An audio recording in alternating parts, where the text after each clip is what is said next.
માળિયાહાટીના જીવાદોરી સમાન ગળોદર રોડથી રેલવે ફાટકના મોટા પુલ સુધીનો મુખ્ય માર્ગ છેલ્લા ઘણા વર્ષોથી મગરની પીઠ જેવો બની ગયો છે.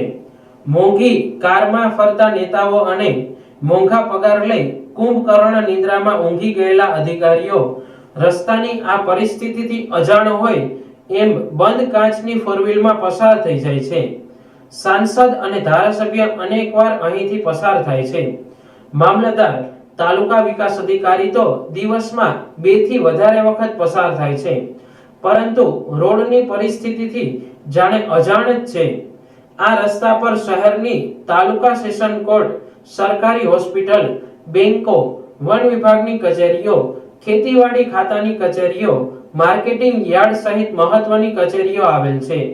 હોસ્પિટલે જતા દર્દીઓને સારવાર મળે તે પહેલા વધુ બીમાર પડે છે. પ્રસૂતિ માટે જતી મહિલાઓ માંડ હોસ્પિટલે પહોંચે છે. હાલ ચોમાસું ગયું હોય અને માવઠું પડ્યું હોય, આ રસ્તા પર કાદવ કીચડે સામ્રાજ્ય જમાવ્યું છે. ખરાબ રસ્તાના ખાડામાં પાણી ભરાતા અનેક લોકો મોટરસાયકલમાંથી પડી ઈજાગ્રસ્ત થાય છે અને લોકોના વાહનોમાં ભારે નુકસાન થાય છે. ત્યારે હવે આ વિસ્તારમાં કોઈ નેતા પ્રજાની વેદનાને વાચા આપશે કે અધિકારીઓ સુધી પ્રજાની વેદના પહોંચશે કે કેમ, તે જોવાનું રહ્યું.